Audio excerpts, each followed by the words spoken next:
प्रिय भागवत प्रेमी भक्तजनों, मैं डॉक्टर शांत स्वरूप पांडे महाराज दयाशंकर आज आपके समक्ष फिर इस माया में फंसे हुए प्राणी के उद्धार के लिए एक बहुत ही अनूप जलोटा जी का गाया हुआ भजन 4 लाइन का, जिसमें जिस भी अनाम संत महात्मा या मनीषी भक्त ने लिखा हो उसको कोटि कोटि बधाई, मेरा प्रणाम। भक्तों, उस 4 लाइन के पद में मैंने भी अपनी भावना के अनुरूप और 5-6 लाइनें उदाहरण सहित दे करके आजकल के भक्तों को समझाने का प्रयास किया है कि जो भी बातें कही गई हैं वो निरर्थक नहीं है। आपको अपने उस परम पिता परमेश्वर में जिसने तुम्हें जन्म दिया है विश्वास करना बहुत ज़रूरी है कि वो पग पग आपकी मुसीबतों को हल करने के लिए आपके अंदर ही बैठा हुआ आपके साथ खड़ा है। ज़रूरत केवल प्रेम से, भाव से उसे पुकारने की, उसको सब कुछ सौंपने की है।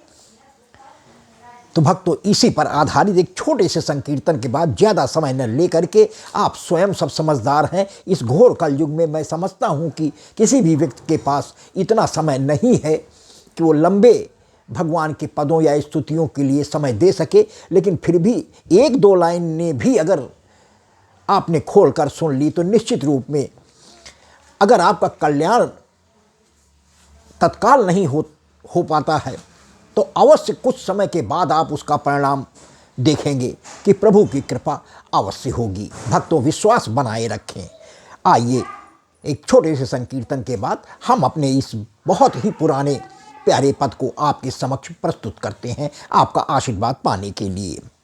अच्युतम केशवम कृष्ण दामोदरम, अच्युतम केशवम कृष्ण दामोदरम, राम नारायणम जानकी वल्लभम, अच्युतम केशवम कृष्ण दामोदरम, राम नारायणम जानकी वल्लभम, राम नारायणम जानकी वल्लभम।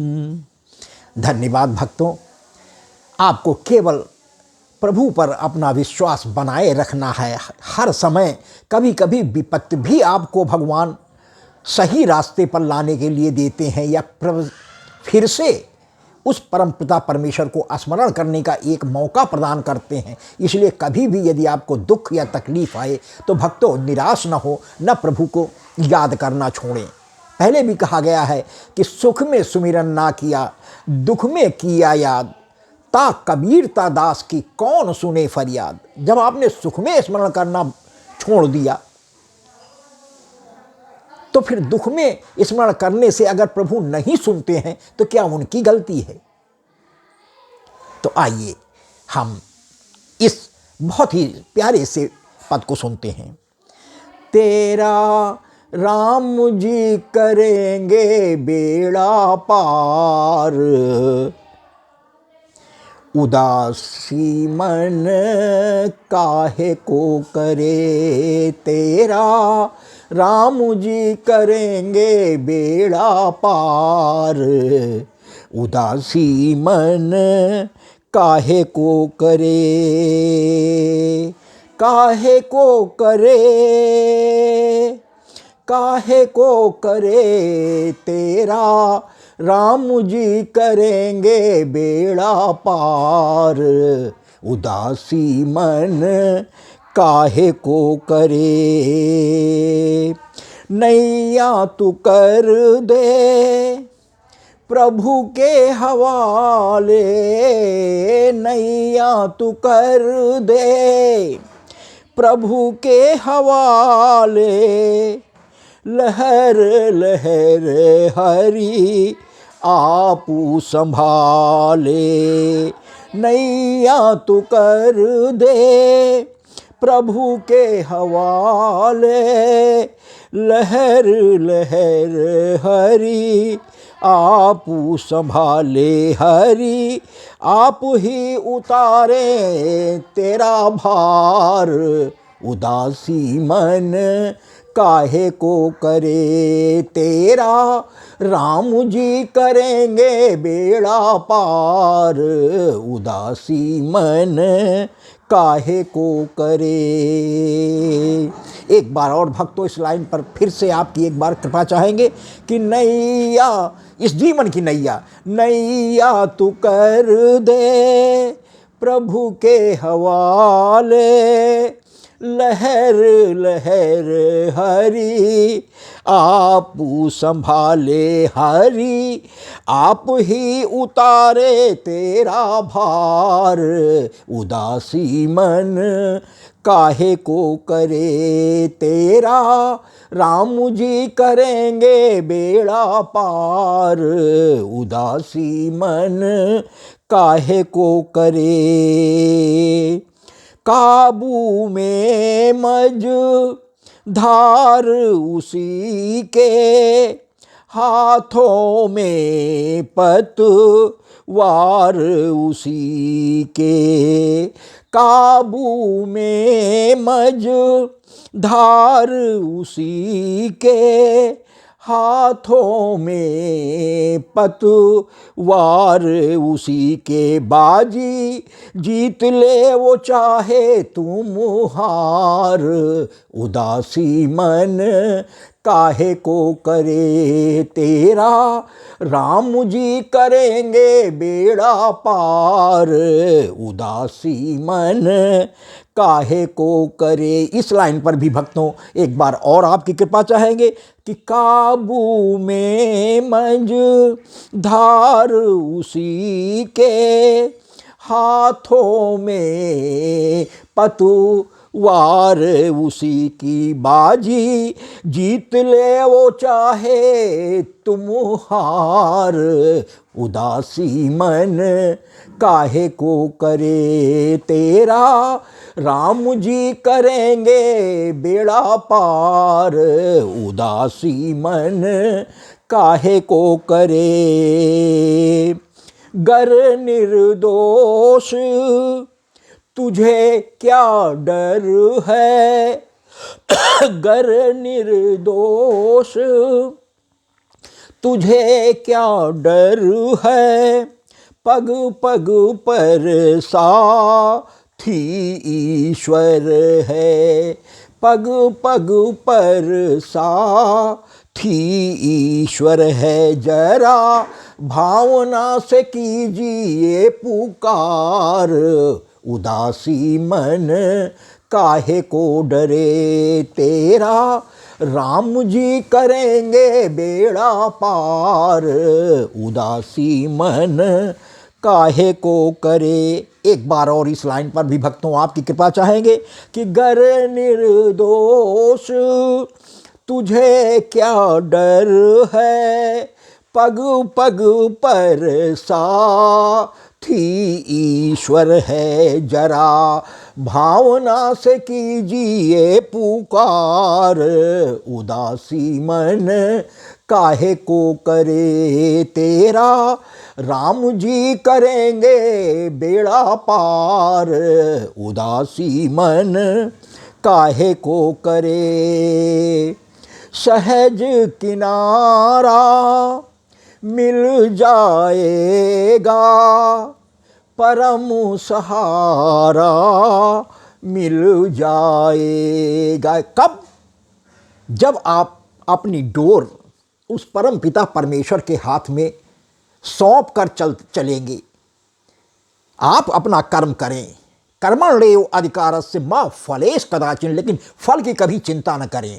और जब निश्चित रूप में आपने अपनी डोर भगवान के हाथ में सौंप दी है, हृदय से, मन से, तो निश्चित रूप में वो बेड़ा तुम्हारा पार करेगा। तो सहज किनारा मिल जाएगा, परम सहारा, मिल जाएगा डोरी सौंप के तो देखो एक बार, उदासी मन काहे को करे तेरा, राम जी करेंगे बेड़ा पार, उदासी मन काहे को करे। इस लाइन पर भी भक्तों आपकी कृपा एक बार और चाहेंगे कि सहज किनारा मिल जाएगा, परम सहारा मिल जाएगा डोरी सौंप के तो देख एक बार, उदासी मन काहे को करे तेरा, राम जी करेंगे बेड़ा पार, उदासी मन काहे को करे। भक्तों, अब इसके बाद आगे की 6 लाइनें आपको उदाहरण देके समझाने का प्रयास कर रहा हूं कि किन किन भक्तों ने, जीव जंतुओं ने भगवान को मुसीबत के समय पुकारा और भगवान ने तुरंत बगैर देरी किए जाकर के उनको उबारा है। तो गज ने हार कर तुम्हें पुकारा, नंगे पैर धा उसे उबारा, हे गोविंद राखो शरण अब तो जीवन हारे, खींचत ग्राह लय गयो है सिंधु मझधारे, 8 प्रहर युद्ध हुआ चरण पकड़ लिया था चरण धर पछारे, हे गोविंद राख शरण अब तो जीवन हारे। भक्तों, जब तक उसने सुना री मैंने निर्बल के बलराम, जब तक हाथी ने अपना बल आजमाया, अपने परिवार की तमाम हाथी और हथनियों ने आकर के सहारा दिया, खींचने का प्रयास किया, लेकिन गज की पकड़ इतनी मजबूत थी कि वो क्रमशः गहरे सरोवर के अंदर अंदर और अंदर लेता चला गया, यहां तक कि जाकर के मात्र उसकी सूंड बची। उसी समय उस सरोवर में कहीं से तैरता हुआ एक कमल का पुष्प आ गया। हाथी ने उसी को अपनी सूंड में दबा करके और ऊपर उठा करके दीनानाथ गोविंद को पुकारा है कि हे गोविंद राखो शरण, और तुरंत हमारे प्रभु नंगे पैर आकर के धाक कर सुदर्शन चक्र से ग्राह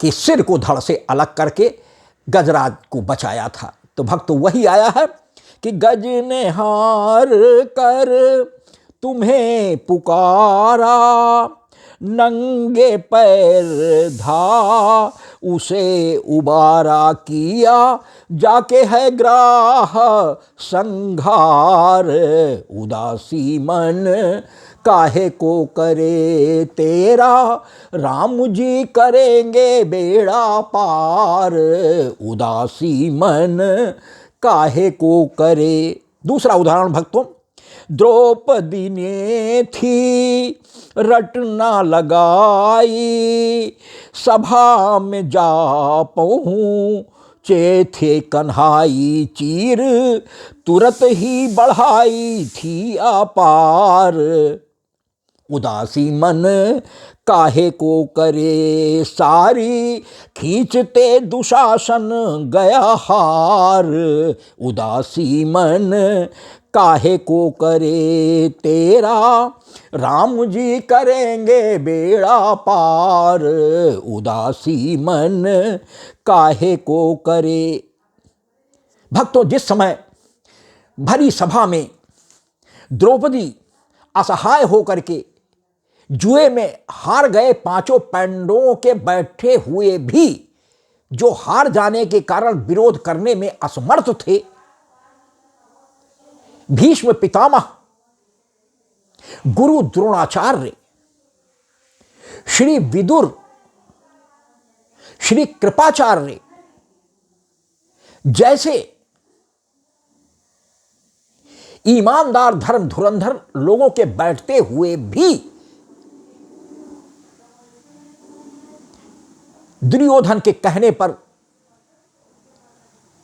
अंधे के अंधे ही होते हैं। जो अपने महल में द्रौपदी ने एक कमेंट कर दिया था, स्फटिक मल से बड़ा हुआ घर जहां थल जल दिखाई देता था, जल थल दिखाई देता था, और इन लोगों को दिखाने के लिए महल बुलाया गया था। तो दुर्योधन जल को थल समझकर जल में कूद गया और दुमंजले पर खड़ी हुई द्रौपदी हंस पड़ी कि धृतराष्ट्र जिन इनके पिता अंधे थे, तो उसने बस यही टिप्पणी गलत कर दी थी कि अंधे को अंधे ही तो होते हैं जो जल को थल देख रहा है। भक्तों, उसी अपमान का बदला लेने के लिए आज जुए में पांचों पांडवों के हार जाने के बावजूद सभा मध्य दुर्योधन ने अपने से छोटे दुशासन को आज्ञा दिया कि इस द्रौपदी को खींचते हुए भरी सभा में लाओ और निर्वस्त्र कर मेरे जंघे पर बैठा दो, तब मेरे अपमान का बदला पूरा होगा। और भक्तों, इन महोदयों को बैठे हुए भी किसी ने भी इस अबला की पुकार को नहीं सुना। तब उसने दीनानाथ कह करके प्रभु कृष्ण को पुकारा था और भगवान ने बगैर देरी किए हुए उस किए गए एहसान को, जो राजसूय यज्ञ के दौरान शिशुपाल द्वारा 100 गालियां देने के उपरांत सुदर्शन चक्र चला करके उसका गला सर धड़ से अलग कर दिया था। 99 गाली तक सहने का वादा अपनी मौसी का ही वो लड़का था, मौसी से कर रखा था, क्योंकि इसके जन्म के समय 3 आंखें थी। तो ये कहा गया कि जिस किसी भी व्यक्ति के गोद में लेने से या इसको सहारा दे करके शरीर में हाथ लगाने के बाद इसकी तीसरी आंख चली जाए, उसी व्यक्ति के हाथों इसकी मृत्यु भी होगी। तो जब शिशुपाल पैदा हुआ तो वसुदेव जी के कहने पर श्री कृष्ण जी मौसी के यहां गए देखने, और जैसे ही इसको गोद में लिया इसकी तीसरी आंख गायब हो गई और सामान्य 2 आंखों वाला शिशुपाल व्यक्ति बन गया। भक्त, तो उसी समय मौसी तुरंत जान गई। एक प्रसन्नता तो जरूर हुई कि मेरा बेटा अब सामान्य हो गया है, लेकिन वो भविष्यवाणी भी याद आ गई कि जिसके लेने से इसकी तीसरी आंख चली जाएगी, उसी के हाथों तुम्हारा ये बेटा मारा भी जाएगा। तो मौसी ने इसकी प्राणों की क्षमा याचना मांगी। तो उसी समय कन्हैया ने वादा किया था कि मौसी, आपके ये इस पुत्र और अपने इस भाई की मैं 99 गालियां माफ करूंगा, लेकिन ध्यान रहे अगर 100वीं गाली भी इसने दे दिया तो मेरा अपने सुदर्शन चक्र पर अधिकार नहीं रह जाएगा, वो स्वयं वो चल जाएगा। क्योंकि यदा यदा ही धर्मस्य ग्लानिर्भवति भारत अभूत्थानम धर्मस्य तदात्मानं सृजाम्यहम् परित्राणाय साधूनां विनाशाय च दुष्कृताम्। बिना मार के दुष्ट लोग सुधरते नहीं है। परित्राणाय साधूनां विनाशाय च दुष्कृताम् धर्म संस्थापनार्थाय संभवाम युगे युगे। तब तब धर्म की स्थापना के लिए मेरा जन्म होता है या मैं जन्म लेता हूं। तो मेरा एक दूसरा उद्देश्य धर्म की स्थापना भी है। तो 99 गाली तक मैं इसके सारे अपराध क्षमा करूंगा मौसी, ये मैं आपको वचन देता हूं। लेकिन 99 गाली पर चेतावनी देने के बावजूद भी शिशुपाल जब युधिष्ठिर के राजसूय यज्ञ में गालियां देना बंद नहीं किया, तो 100वीं गाली चलते ही सुदर्शन चक्र अपने आप चल गया और गर्दन धड़ को गर्दन से अलग कर दिया। उसी सुदर्शन चक्र के चलते के समय उंगली में जरा सा कट लग गया था स्वयं उचलने में, क्योंकि जब अपने आप चलाते तो वो चक्र जब अंदर की इच्छा होती मन के वेग से चलता था, मन में इच्छा किया, सावधानी उतनी बढ़ती नहीं, जरा सा कट गया। उसी समय सारी रानियां उपस्थित होने के बाद भी 8 पट रानियां, द्रौपदी भी वहां उपस्थित थी, वो तुरंत दौड़ कर गई और तो सब पट्टी और ये सब ढूंढने में व्यस्त हो गई कि नई साड़ी पहने। लेकिन वो जो भी साड़ी पहने थी उसी का किनारा फाड़कर तुरंत कन्हैया की उंगली में वो अपने साड़ी के पल्लू का किनारा फाड़कर बांधकर रक्तस्राव रोक दिया था। उसी समय कन्हैया ने वादा किया था कि बहन, आज जिस तरीके से तुमने हमारे प्राण बचाए हैं, जिस समय कभी विपत्ति पड़ी यही चीर, इस चीर का बदला मैं अवश्य दूंगा, इस एहसान का बदला मैं उतारने का प्रयास करूंगा। आज हमारी द्रौपदी ने उस चीज को तो नहीं याद किया, क्योंकि भरी सभा में निर्वस्त्र करने का प्रयास दुर्शासन करने लगा और साड़ी खींचने लगा। तो जब कोई सभा मध्य में नहीं बोला, इस अन्याय का विरोध नहीं किया, तब उसने दोनों हाथ उठा दिए, साड़ी को पकड़ना बंद कर दिया कि अब प्रभु आपके हाथों में मेरी इज्जत है। तुरंत भगवान ने आकर के वस्त्र अवतार ले लिया, एक नया अवतार वस्त्र का ले लिया और साड़ियों में साड़ी जोड़कर अंबार लगा दिया कि दुशासन खींचते खींचते थक करके चूर चूर हो गया और अंत में हार कर अपनी जगह पर निढाल गिरकर बेहोश हो गया और साड़ी का और छोर नहीं ढूंढ पाया। भक्तों, ये प्रसंग आ गया तो मौके से हमने जो कुछ भी हमने ग्रंथों में पढ़ा है वो सत्य आपके सामने रखा। तो वही था कि द्रौपदी ने थी रटना लगाई, सभा में जा पहुँचे थे कन्हाई, सारी खींचते दुशासन गया हार, चीर तुरत ही बढ़ाई थी अपार, उदासी मन काहे को करे तेरा, राम जी करेंगे बेड़ा पार, उदासी मन काहे को करे। तीसरा उदाहरण भक्तों कि नरसी भगत ने था तुमको पुकारा, जाके भात भर उसे उबारा। भक्तों, नरसिंह भगवान के नरसी गुजरात के एक बहुत बड़े संत हुए हैं। तुलसीदास जी, सूरदास जी के ही समकक्ष थे हमारे संत। उनकी एकमात्र पुत्री, वो भगवान कृष्ण के बहुत बड़े भक्त थे और राग के धारा में हमेशा प्रभु को गा करके रिझाया करते थे। दुनियादारी से उनको कोई मतलब नहीं था। तो बिटिया की शादी में बारात दरवाजे पर आ गई और इनके पास कोई इंतजाम नहीं था। प्रभु कृष्ण के नाम एक पाती लिख करके जहां ये पूजा करते थे उन्हीं मूर्ति के नीचे केवल रख दी थी कि हे प्रभु, आप समझो, आप देखो, ये आपकी लड़की है। तो जब बारात दरवाजे पर आ गई तो खिलाने पिलाने के, स्वागत करने का भी इनके पास इंतजाम नहीं था। तो ये फिर मंदिर के पट बंद करके हाथ जोड़कर प्रभु कृष्ण की आराधना राग के धारा में करने लगे। और उसी समय भगवान जो है द्रौपदी जी के रुक्मिणी जी के साथ सारी दान दहेज की खरीदारी कर वस्तुएं रथों और बैलगाड़ियों पर लाद कर उस समय धीरे धीरे दरवाजे की तरफ तक पहुंच ही गए थे कि इनका पद समाप्त नहीं होने उसके पहले ही दरवाजे पर पहुंचकर बारात के स्वागत सत्कार का सारा जिम्मा अपने जिम्मे ले लिया और भात भर करके खिला पिला करके प्रातःकाल रुक्मिणी जी ने अपने हाथों से कुमरी बाई की विदाई की है।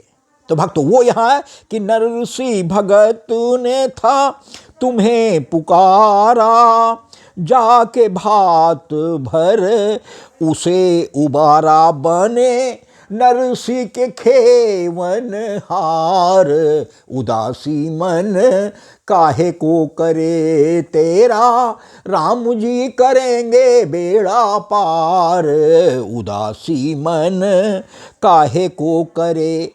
आगे भक्तों और भी भक्तों का एक साथ नाम करके, जिससे ज़्यादा समय आपका न लगे और पद भी बहुत बड़ा न हो। तो गणिका गीध अजामिल तारे, धना गना के काज संवारे। ये सारे भक्त हैं जिनकी बढ़कर के जिनका सारा काम हमारे भगवान किया करते थे और ये भी सारा काम भगवान पर छोड़ कर किया करते थे। साधु संत की सेवा, गरीब दुखियों की सेवा, भगवान का भजन ही इनका एकमात्र उद्देश्य था। तो गणिका गीध अजामिल तारे, धना गना के काज सवारे, सुनते भक्तों की सदा है पुकार, उदासी मन काहे को करे तेरा, राम जी करेंगे बेड़ा पार, उदासी मन काहे को करे। जरा जरा सा इशारा आपको कर देते हैं भक्तों। गणिका ये अजामिल की पत्नी थी और इसने एक पट्टे को ला करके राम राम पढ़ो पट्टे सीताराम पढ़ाया था। भक्तों, जब इसका बुढ़ापा आया तो फालिस से इसकी मार गई और ये बोल पाने में असमर्थ हो गई। तो उस समय इसका पढ़ाया हुआ पट्टा बहुत परेशान रहने लगा। तो वो चूंकि सिखा चुकी थी तो उसका काम यही था, तो वो यही गणिका को सुनाया करता था, पढ़ो पट्टे सीताराम सीताराम। और भक्तों, उस पट्टे के सीताराम सीताराम में ही गणिका के प्राण लग गए और गणिका को भगवान ने तार दिया। गीत आप जानते हैं, हमारे गिद्धराज जटायु माता सीता को अपहरित कर ले जाते हुए रावण से पुकार सुनकर हे राम की भिड़ गया था और रथ से अपने चोंचों से मारकर रावण को घायल करके जमीन पर पृथ्वी पर रथ उतारने के लिए मजबूर कर दिया था। लेकिन उसी समय तलवार से उसने हमारे गिद्धराज जटायु के पंख काट दिए। मजबूरन ये हरहरा करके पृथ्वी पर पड़े छटपटाने लगे और निकल गया। लेकिन तब तक इन्होंने अपने प्राण नहीं छोड़े जब तक प्रभु आ करके उस दिशा से सीता जी को ढूंढते हुए नहीं आए। बता भी दिया कि अत्याचारी रावण हमारी बिटिया का अपहरण करके, बहू का हमारे अपहरण करके इसी दिशा को दक्षिण दिशा की ओर लेकर के गया है। भगवान ने अपने हाथों में लेकर के अपने पीताम्बर से सारे घावों से बह रहा रिस रहे खून को पोंछा है और जटायु जी से ये पूछा है कि जटायु जी, यदि आप चाहें तो मैं आपको नवजीवन प्रदान कर दूं। गिद्धराज ने मना कर दिया कि प्रभु, अब जब मुझे आपकी गोद मिल गई तो इसके बाद मुझे कुछ नहीं चाहिए, अब मुझे अपने धाम जाने दीजिए। भगवान ने अपने हाथों से जटायु को जाने दिया धाम, यानी मृत्यु हो गई। और उनका पूरा क्रियाक्रम एक पुत्र के समान हमारे प्रभु ने किया है। तिलांजलि दी है गंगा जी के जल में, और विधिवत क्रियाकर्म हमारे जटायु जी का करके तब प्रभु हमारे आगे बढ़े हैं। और भक्तों, इसी तरीके से अजामिल था, घोर पापी था, मार्ग में आते जाते साधु संतों आम राहगीरों को लूट कर ले जाया करता था। और ये भी अंतिम समय में वही गणिका को, वेश्या को अपने घर ले आया था। कुछ दिनों के बाद जब ये बहुत वृद्ध हो गया तो इसके दरवाजे से कुछ साधु संत गुजरते हुए अंधेरा हो जाने के कारण इसी का सुंदर दरवाज़ा पा करके इसी के दरवाजे पर रुकने का उन्होंने फैसला किया। और भक्तों, जिस समय भक्तों ने इसके यहाँ डेरा डाल दिया, भोजन लाई करने से इनकार कर दिया साधुओं ने। उसने राशन दिया कि प्रभु आप बना लें। उन्होंने कहा कि बेटा भूख नहीं है, हाँ अगर गऊ का दुग्ध हो तो कोई वो नहीं है, हम दौड़ा ले सकते हैं। तुरंत वो गऊ पाले हुए थी, तुरंत गऊ का दूध लाए, सेवन कराया, कंबल दे करके तखत पर आसन लगा करके संत सोए। प्रातः जाते समय गणिका हाथ जोड़कर खड़े हो गई और अजामिल के ठीक होने की प्रार्थना की और साथ ही कोई पुत्र न होने पर पुत्र प्राप्ति की अभिलाषा संतों से की। संतों ने आशीर्वाद दिया कि जा बेटा, तुम्हें निश्चित रूप में पुत्र की प्राप्ति होगी, लेकिन उसका नाम केवल नारायण रख देना, तुम्हारे इस पति का भी कल्याण हो जाएगा। भक्तों, जब मरने के करीब आया और यमराज इसको लेने के लिए त्रास दे करके इसके पास आ गए, आत्मा ले जाने के लिए तैयार हो गए, उद्यत हो गए, तो इसने अंत में अपने पुत्र नारायण को हे नारायण पुकारा और हे नारायण, हे नाथ नारायणम वासुदेवा। तुरंत पुकार भगवान के पास पहुंच गई। भले इसने अपने पुत्र को पुकारा था, तुरंत धर्मराज जी ने, भगवान ने धर्मराज को आदेश दिया, वो अपने पार्षदों को भेजकर इसकी प्राण रक्षा कीजिए। अब ये हमारे अधिकार क्षेत्र में आ गया है। यमराज के दूतों को लौट जाना पड़ा। इसी तरीके से भक्तों, धना भगत हुए थे जिनके यहाँ खेत बोने के लिए मात्र इतना ही राशन छोड़कर इनके पिता कहीं चले गए थे, खेत उन्होंने जोत वो रखा था। यही कहकर के जरूरी काम है कि कल इन बीजों को खेत में बो देना। और उसी रात साधु संत आ गए कुछ, इन्होंने उन बोए जाने के लिए रखे हुए गेहूं के बीजों को जांत में पीस कर आटा निकाल कर रोटी बना करके साधुओं को पुआ दिया। और प्रातः डर के मारे हर बैल लेकर के खेत में गए और जोते खेत को फिर जोतने लगे।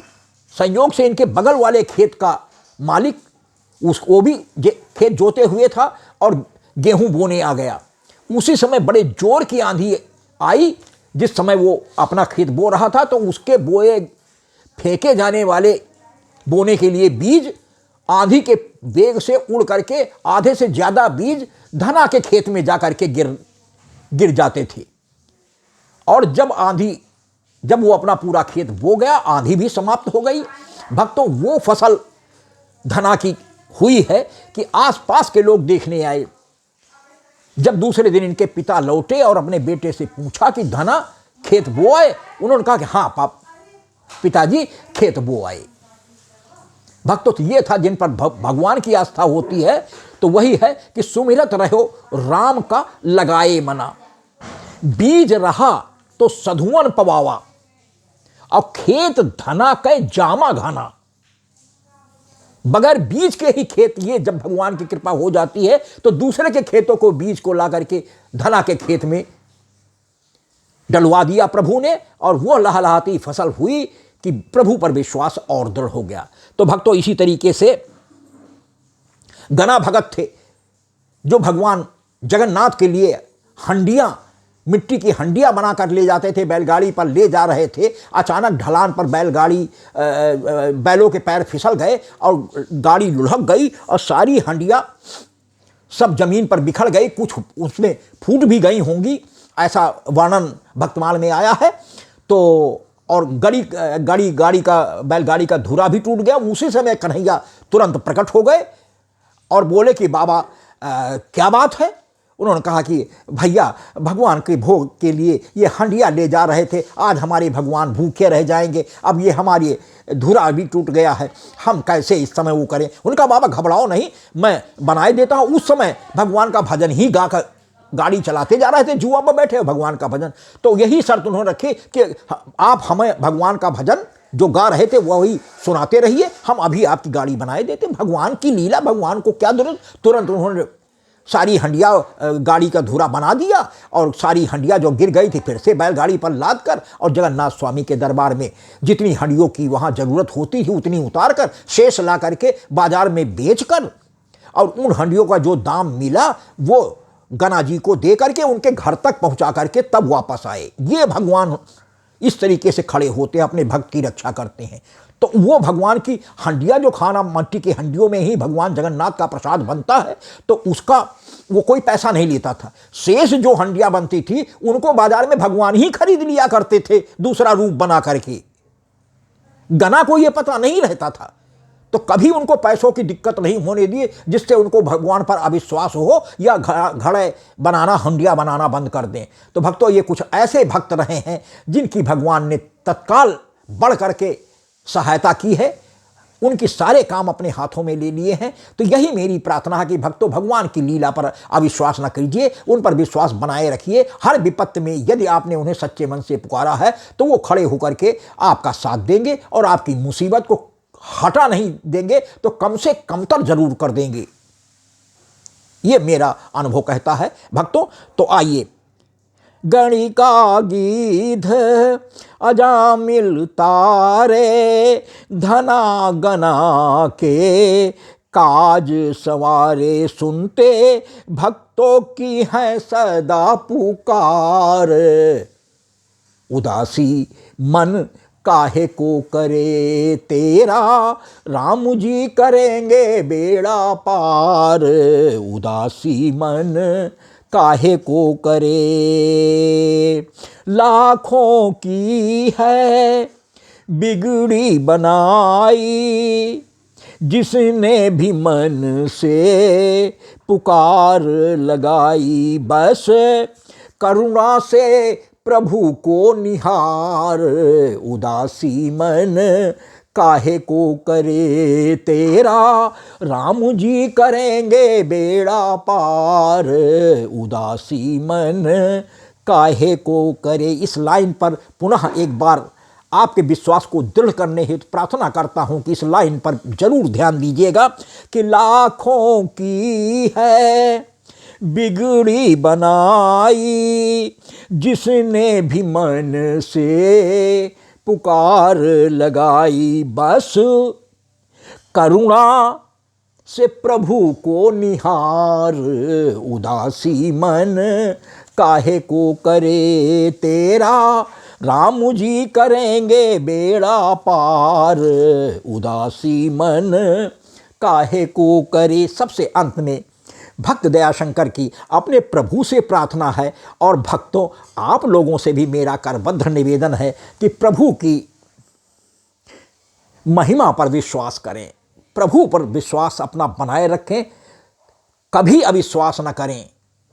देर हो सकती है लेकिन भगवान के घर में अंधेर नहीं है, वो अपने भक्तों की अवश्य सुनेंगे कि दया शंकर प्रभु बड़े हैं दयालु, करते कृपा हैं बन के कृपालु, बस हृदय में बसा लो एक बार, उदासी मन काहे को करे तेरा, राम जी करेंगे बेड़ा पार, उदासी मन काहे को करे। एक बार और अपनी इस अंतिम लाइन पर भक्तों आपकी कृपा चाहेंगे कि दया शंकर प्रभु बड़े हैं दयालु, करते कृपा हैं बन के कृपालु, बस हृदय में बसा लो एक बार, उदासी मन